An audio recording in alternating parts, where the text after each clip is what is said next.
masyarakat Indonesia, sistem MMM atau Mafrodi Mondial Money Box kini mulai bergeming lagi di Indonesia setelah pasca 2014 mengalami restart. Dan ini menjadi ketertarikan bagi kami, khususnya saya, salah satu seorang jurnalis di Kota Tarakan, untuk mengetahui lebih dalam apa itu sistem MMM, bagaimana cara kerjanya, dan bagaimana seperti yang disampaikan beberapa pengamat ekonomi, kok bisa hadir 30%, dan bagaimana juga perkembangan MMM di Indonesia, khususnya di wilayah Kota Tarakan. Dan di samping saya saat ini sudah ada salah satu konsultan MMM di wilayah Indonesia Timur, dan saat ini sudah berkunjung di Kota Tarakan, yaitu Bung Syafiq Bilpadi. Selamat siang Bung Syafiq. Selamat siang.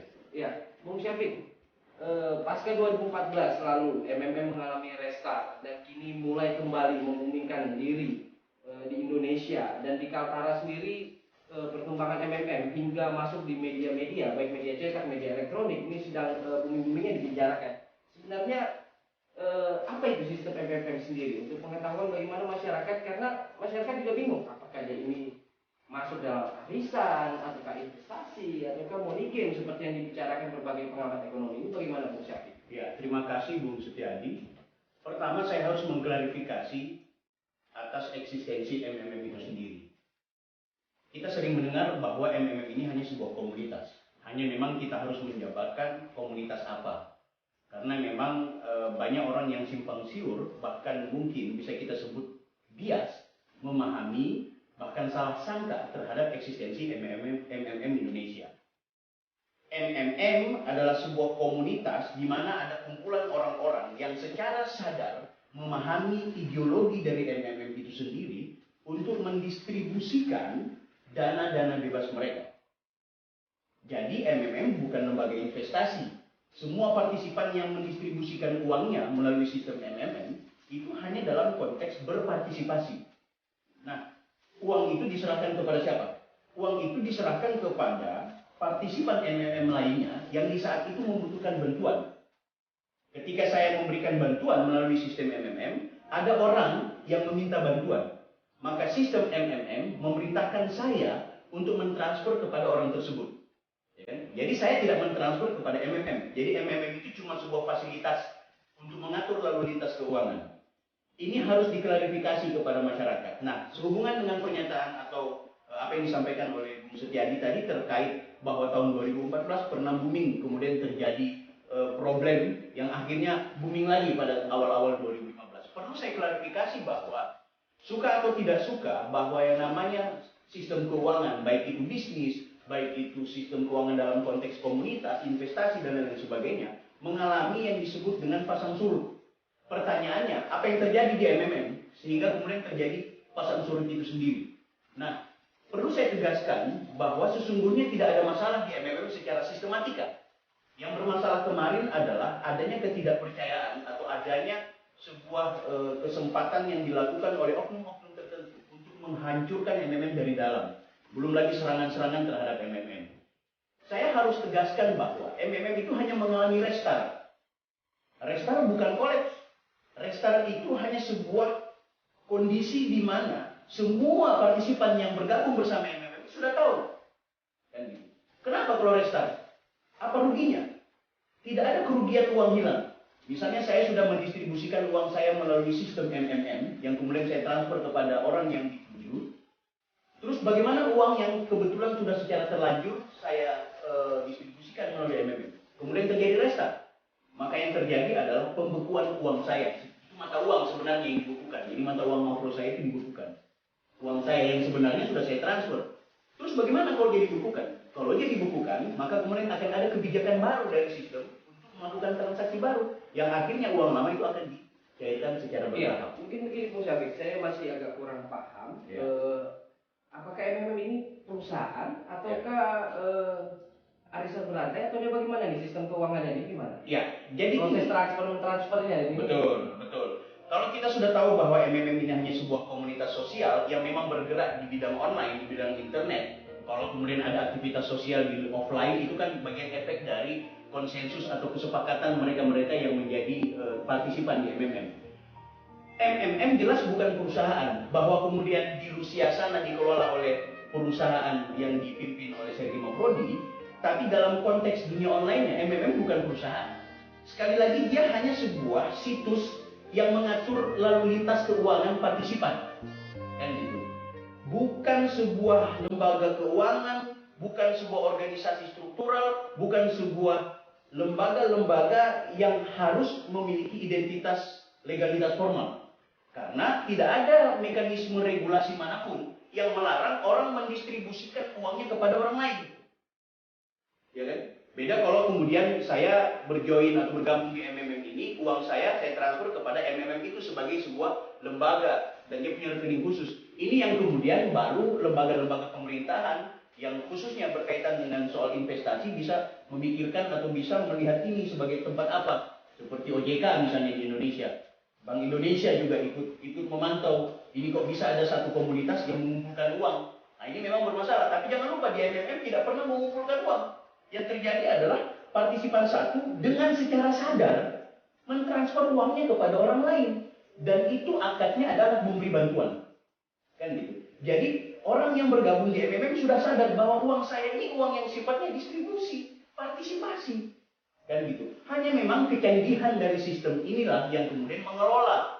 Jika Anda berpartisipasi melalui MMM, uang Anda transfer kepada orang yang berhak, mata uang Anda yang disebut dengan mata uang makro, mata uang digital, itu tercatat dengan rapi di sistem akun pribadi Anda. Tercatat dengan rapi, bagusnya, ini juga berkaitan dengan pertanyaan 30% itu tadi, bagusnya sistem kemudian mengatur uang atau mata uang makro itu setiap 1 bulan akan naik menjadi 30%. Itu secara otomatis oleh sistem. Setiap hari. Dia kalau biasa hari Selasa sama hari Kamis mengalami pertumbuhan. Akhirnya kalau dihitung dalam paket 1 bulan, maka dia akan naik menjadi 30%. Ya contoh, misalnya saya punya uang Ya. 1 juta. Apakah saya mendaftar dulu ke sistem MMM atau ada yang namanya manajer atau gimana ini? Tidak. Jadi gini, orang yang ingin bergabung bersama MMM, maka dipersilakan dia untuk menuju kepada salah satu partisipan yang sudah lebih awal bergabung atau manajer yang kemudian didaftarkan secara gratis. Jadi mendaftar di MMM itu gratis. Tidak ada yang dipungut biaya karena kita hanya menyerahkan email kita, kemudian didaftarkan, nama kita apa, masukkan data-data rekening kita. Ketika kita sudah punya uang yang direncanakan untuk kita distribusikan kepada orang yang berhak melalui sistem MMM, silahkan kita mengajukan order tiket istilahnya. Kita mau mengajukan memberi bantuan atau dalam istilah MMM itu PH senilai 1 juta.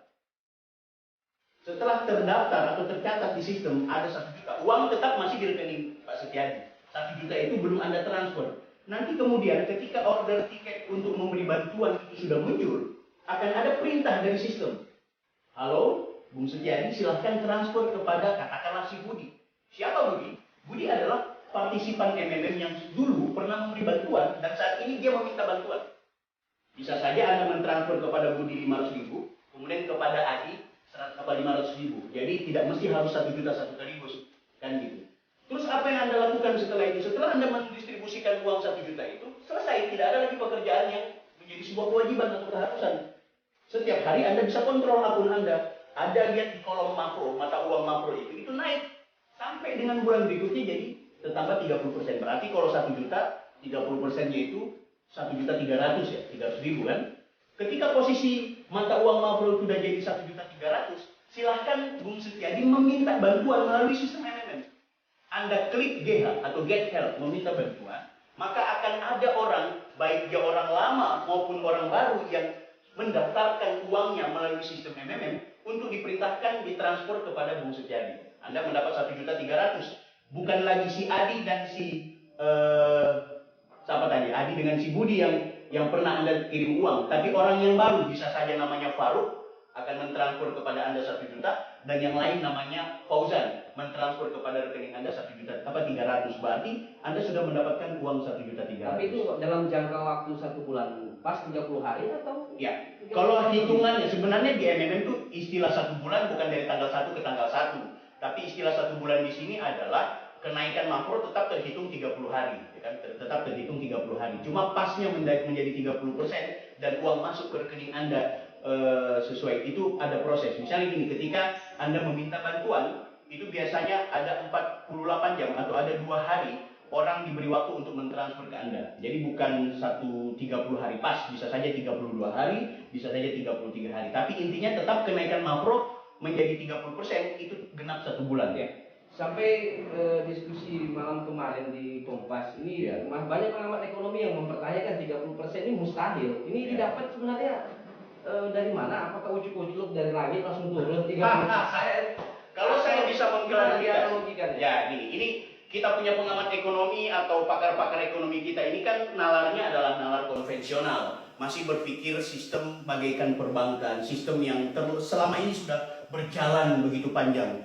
Kita selalu diasumsikan bahwa sesuatu yang berbeda dengan alamiahnya atau berbeda dengan mainstream itu dianggap perlu diwaspadai, itu banyak kekhawatiran sebenarnya. Itu yang sering dimunculkan, salah satunya dalam sistem keuangan. Kita terlanjur menganggap bahwa bunga, ya kan, bunga, walaupun di MMM tidak ada istilah bunga yang didapatkan dari dunia perbankan dan lain-lain sebagainya, rentenir dan lain sebagainya, itu ada hal-hal yang sifatnya terukur. Sedangkan 2% saja per tahun itu kadang-kadang bermasalah, apalagi 30% per bulan. Karena logika yang dipakai logika konvensional. Di MMM tidak bicara itu. Di MMM saya tegaskan lagi bahwa 30% itu adalah sebuah skenario indeks dari sistem yang mengatur mengangkat setiap bulan secara otomatis. Indeks dari sistem itulah yang secara otomatis mengangkat. Pertanyaannya, duit dari mana? Duit tentunya dari partisipan. Partisipannya mana? Anda jangan lupa di MMM itu setiap hari orang bergabung banyak betul. Baik orang baru atau orang lama. Makanya di MMM tidak ada istilah orang terakhir. Karena yang dibutuhkan di MMM adalah uang baru, bukan orang baru. Uang baru bisa saja dari orang yang lama bergabung dan ingin mendistribusikannya lagi atau uangnya lagi, atau orang baru.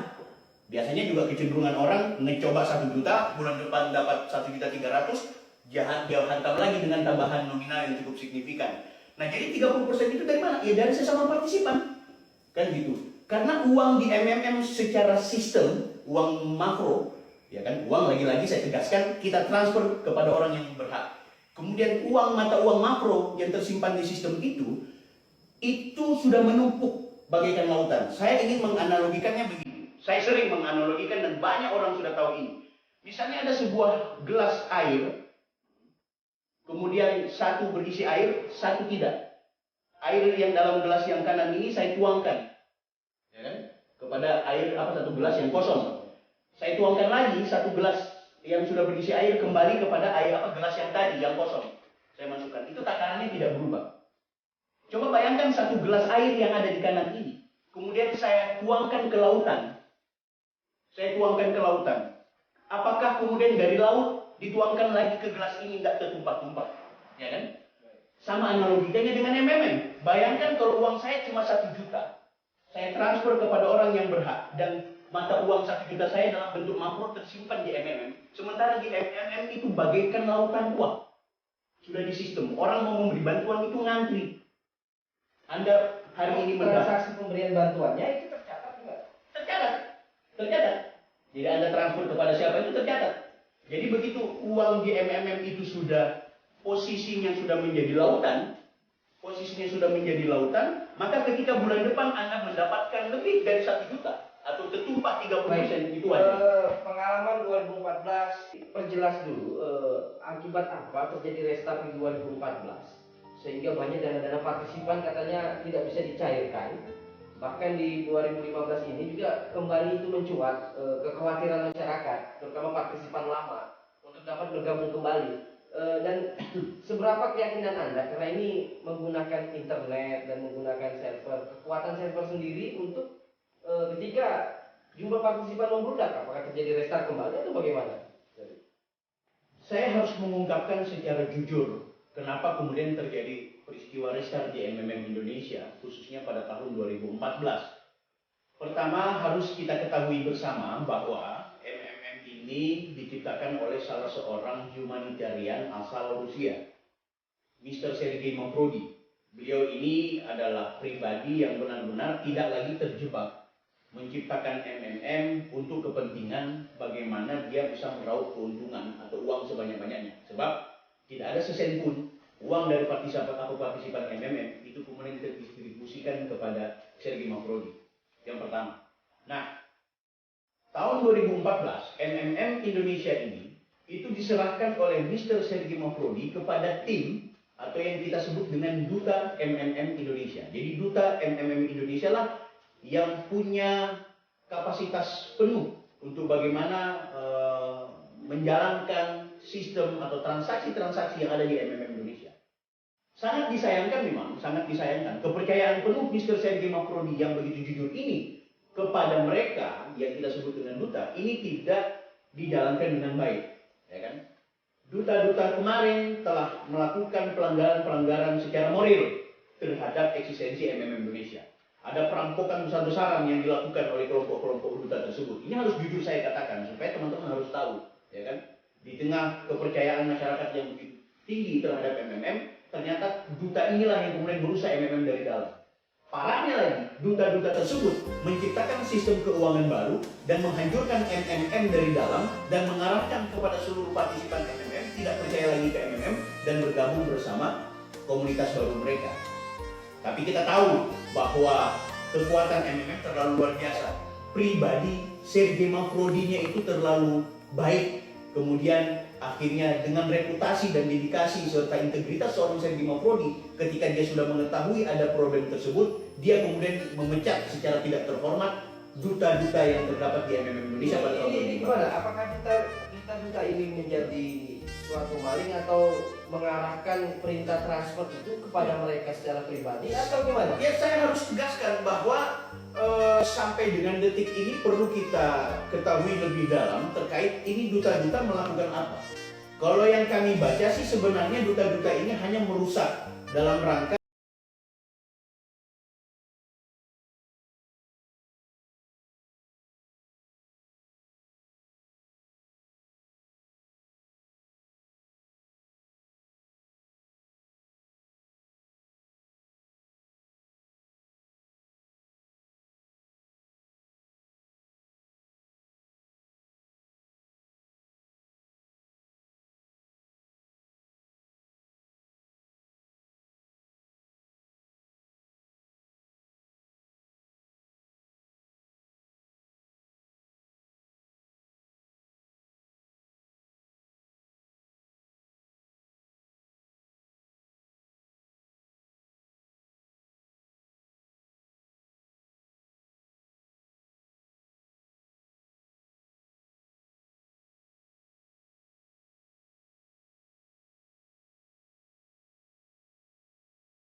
dia diperbaiki dulu, diciptakan supaya server baru sehingga orang kalau mau masuk di akun pribadinya MMM Indonesia itu cepat.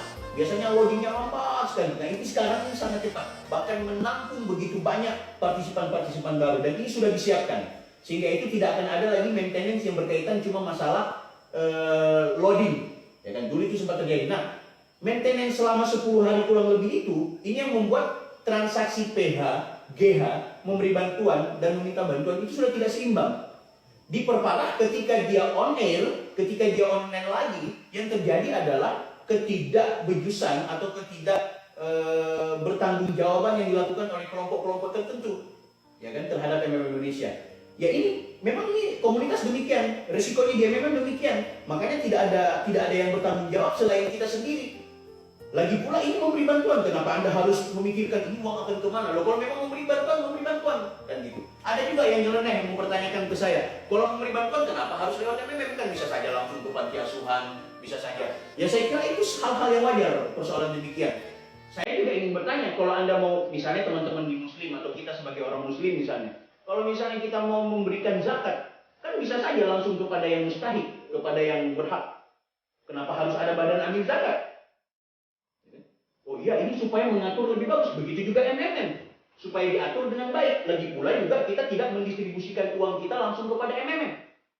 Uang itu kita transfer kepada orang lain, kan gitu. Jadi ini hanya untuk mengelola. Jadi ketika Anda mau bergabung bersama MMM, Anda pahami, oh tujuannya ini, agendanya ini, caranya demikian, resikonya ini.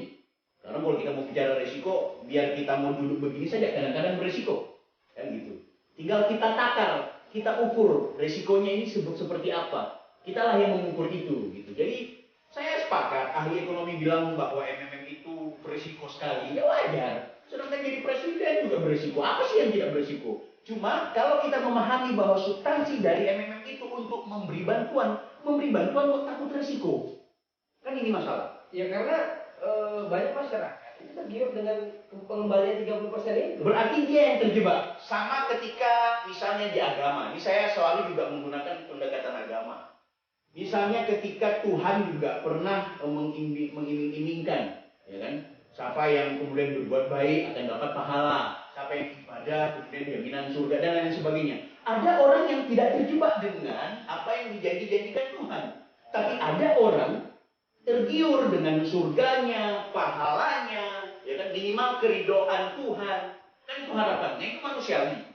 Nah ini nanti kemudian ada tingkat keimanan orang terhadap agama itu sendiri sehingga dia sudah bebas melakukan kebaikan itu atas dasar pribadi kemanusiaan. Begitu di MMM, ada orang yang nalarnya karena kepentingan 30%, ada orang yang tidak terjebak dengan 30% karena dia menyadari bahwa MMM adalah sebuah kesempatan orang untuk hidup lebih sejahtera. Kita kan sudah lelah nih, saya sudah lelah menjadi buruh bangunan, saya sudah capek menjadi sebuah pegawai swasta maupun negeri, menjadi bos atau menjadi orang yang punya penghasilan yang cukup itu nanti sudah mau mati baru saya dapatkan itu. Nah, hadirlah sebuah sistem keuangan yang kita tidak perlu menjadi orang yang tersiksa baru kemudian bisa mendapatkan kebahagiaan. Ternyata hanya dengan memposisikan diri sebagai orang baik, mendistribusikan uang bebas itu secara rasional dan mampu didistribusikan secara bersama dengan kepartisipan MMM lainnya, kita punya peluang, punya kesempatan untuk menikmati hidup sejahtera itu apa? Baik, Bung Syafiq, Anda sebagai konsultan dan leader, bisa dikatakan sebagai leader di MMM, khususnya di wilayah Indonesia Timur, seberapa yakinkah Anda panjangnya MMM ini di Indonesia? Umur panjang MMM itu bukan atas keyakinan siapa-siapa, melainkan keyakinan semua secara kolektif. Karena bicara MMM itu bicara kolektivitas, bukan bicara individual. Ketika saya mendistribusikan atau menyimpan uang saya di bank, maka itu tanggung jawab moral saya. Bagaimana kalau dengar informasi buruk tentang bank itu, saya tarik uang saya. Tapi kalau di MMM, kalau terjadi informasi buruk terhadap MMM, maka yang dilakukan adalah kita sebagai partisipan secara kolektif akan menentang keburukan-keburukan itu. Ya kan, itu yang pertama. Nah yang kedua, kalau mau bicara keyakinan saya sejauh mana panjang umurnya MMM ini, selama kami masih melihat orang yang memberi bantuan di MMM itu masih ada, maka MMM terus long live. Alias, ya kan, alias kalau kita mau bicara sesuatu yang mungkin tidak kena, alias kalau masih ada orang yang ingin 30% per bulan, maka selama itu MMM akan terus berjalan. Itu satu hal yang jangan dilupakan, ya kan? MMM bukan nasabah, dia punya anggota. MMM bukan member, dia punya anggota. Tapi MMM ada orang yang disebut sebagai partisipan. Partisipan itu secara filosofis dia adalah orang yang betul-betul aktif dan menginginkan ideologi MMM ini panjang. Sama, mohon maaf, tidak bermaksud untuk membandingkan, tapi setidaknya sebagai tamsil, sebagai contoh. Sama saya sebagai seorang yang beragama Islam, ya kan? Saya akan tetap menjaga agama saya dengan baik. Karena saya menginginkan saudara-saudara saya sesama agama itu betul-betul bisa bertumbuh menjadi pribadi-pribadi yang cakap, bertanggung jawab, luhur. MMM mengelola itu juga. Kita juga dipersaudarakan di MMM Indonesia. Kita juga ditunjukkan atau dibangkitkan untuk semangat memberi. Tidak hanya mereka yang sebagai partisipan, orang yang di luar partisipan MMM juga kita bantu. Kan gitu. Betapa banyak kegiatan-kegiatan sosial yang dilakukan MMM. Kehidupan kita ini kan butuh duit. Baik. Kan gitu. Jadi saya kira ini yang perlu kita pertegas kepada seluruh masyarakat bahwa MMM itu bukan sarang teroris. Negara seharusnya pemerintah tidak perlu repot-repot mengizinkan, tidak perlu juga repot-repot melarang, ya kan? Karena tidak ada satu regulasi manapun yang melarang orang memberikan bantuan. Kenapa Anda harus kebakaran jenggot? Kenapa lembaga-lembaga atau pakar-pakar ekonomi kok stres memikirkan MMM? Joinlah Anda bersama MMM, ya berikanlah bantuan 100.000 rupiah. Dan Anda lihat sendiri sistemnya. Kalau Anda menganggap ini penipuan, kenapa tidak dari dulu MMM ini dihancurkan? Dan kenapa ada orang yang beli motor? Kenapa ada orang yang membeli rumah? Kenapa ada orang yang sejahtera? Tapi jangan lupa, kenapa ada orang yang stres yang uangnya hilang? Oh, tunggu dulu. Kenapa dia bergabung di MMM? Tahu nggak tentang MMM? Tidak ada yang disebut dengan uang hilang di MMM. Kerugian orang yang bergabung di MMM hanya soal harapan dan waktu. Misalnya, saya memberi bantuan 10 juta. Ternyata besoknya restart. MMM, kemudian uang lama kita dibekukan. Ingat, uang kita dalam konteks mata uang makro itu hanya beku, tidak hilang. Tidak ada satupun partisipan MMM uangnya hilang. Yang ada uangnya beku. Beku berarti bisa cair. Nah, bagaimana cair? Kita ikuti mekanismenya. Kalau Anda sudah menyadari bahwa resiko-resiko MMM hanya demikian, maka Anda harus tahu ketika Anda mendistribusikan uang bersama MMM, Anda harus sadar itu murni memberikan bantuan. Menyinggung sedikit makro yang dianggap beku bisa dicairkan, berarti ada skema-skema khusus. Tahun 2015 ini setelah restart tahun 2014 kemarin, maka tahun 2015 ini skema yang dimainkan oleh Sergei Mafrodi bahwa uang-uang partisipan yang lama itu dicairkan dengan contoh. Ada skema pertama. Skema pertama, siapa yang memberi bantuan 20.000 sekalipun, partisipan lama tentunya, maka akan cair 100.000, 200.000 bulan depan. Dan itu terbukti. Kemudian ditutup skema itu, masuk kepada skema yang kedua. Siapa yang mendistribusikan uang di MMM Indonesia, orang lama, maka uangnya yang lama akan cair sebesar 30%. Cair setelah uang yang dia distribusikan yang baru itu sudah terkonfirmasi, sudah tertransfer, dan dikonfirmasi kepada dari yang bersangkutan. Itu ditutup. Kemudian skema yang terakhir sekarang. Siapa yang memberikan bantuan di MMM dan punya uang lama, maka akan dicairkan 30% dari uang baru itu. Jadi logikanya 60%, namun itu hanya bisa cair pada bulan berikutnya. Jadi kalau misalnya saya memberi bantuan 1 juta, maka bulan berikutnya saya akan cair 1.300.000 plus 300.000 lagi dari uang lama. Sebesar 1.600.000. Dan ini sudah terbukti. MMM sudah iklan di mana-mana. Informasi-informasi tentang pencairan makro lama ada. Kalau ada orang yang ngeluh, yang menganggap bohongnya memang berarti dia tidak join di MMM secara total. Dia cuma sekedar menitipkan uang. Berarti Anda cari tuh, siapa yang menitipkan uang itu, kan gitu. Dan Anda punya kesalahan, kenapa Anda titipkan uang, kenapa Anda tidak pelajari sistem. Kalau Anda mau masuk agama, mau masuk sekolah, mau masuk, Anda ikuti dong peraturan-peraturannya, mekanisme-mekanismenya. Jangan cuma asal masuk. Kan gitu. Terakhir, Bung Syafiq, mungkin harapan Bung Syafiq sendiri kepada partisipan bisa disampaikan dan kepada masyarakat Indonesia pada umumnya yang belum join ataupun ada hal-hal yang ingin diberikan atau diinformasikan kepada masyarakat Indonesia. Ya, saya ingin meminta kepada partisipan MMM Indonesia dulu, baik yang loyal atau yang baru setengah-setengah. Saya meminta pahami ideologi MMM. MMM ini hadir untuk menyelamatkan kehidupan ekonomi kita. Setelah berabad-abad, sesungguhnya kita menjadi budak secara modern. Budak apa? Maaf, bukankah kita yang punya kendaraan roda 2 maupun roda 4 yang ada di rumah, hanya katakanlah ada 5 mobil atau 5 motor yang kita punya, paling cuma 2 yang sudah lunas, yang lainnya masih utang. Kita tahu kita punya utang di bank, kita punya utang di lembaga keuangan tertentu, kita punya utang di rentenir. Kita rubah mindset itu. Sudah saatnya kita mengelola uang tidak lagi menjadi hutang, tapi uang menjadi bantuan. Sehingga itu pahami ideologi MMM Indonesia secara total. Itu yang pertama. Kemudian yang kedua, saya mau mengajak kepada seluruh masyarakat Republik Indonesia. Anda yang belum memahami MMM Indonesia, pelajarilah lebih dalam. Cari tahu. Tidak perlu join dulu, tidak perlu. Pelajari lebih dalam. Jangan dulu berprasangka buruk. Kebiasaannya kita orang Indonesia ini kan membaca dari luar, kemudian mengkritik habis-habisan. Masuk dulu, masuk pahami. Jangan dulu keluarkan uang sekian pun, tapi masuk dalam artian bergabung. Kalau ada sesuatu yang buruk tinggalkan. Kalau baik, kenapa Anda harus berpura-pura tidak tahu? Saya kira ini informasi yang harus saya sampaikan. Baik, terima kasih banyak Bung Syafiq atas informasinya. Dan pemirsa masyarakat Indonesia, demikian diskusi kita dengan salah satu konsultan MMM di wilayah Indonesia Timur, yaitu Bung Syafiq bin Fadi. Karena waktu kita terbatas, maka kami akhiri perjumpaan kita pada siang hari ini. Selamat siang, masyarakat Indonesia.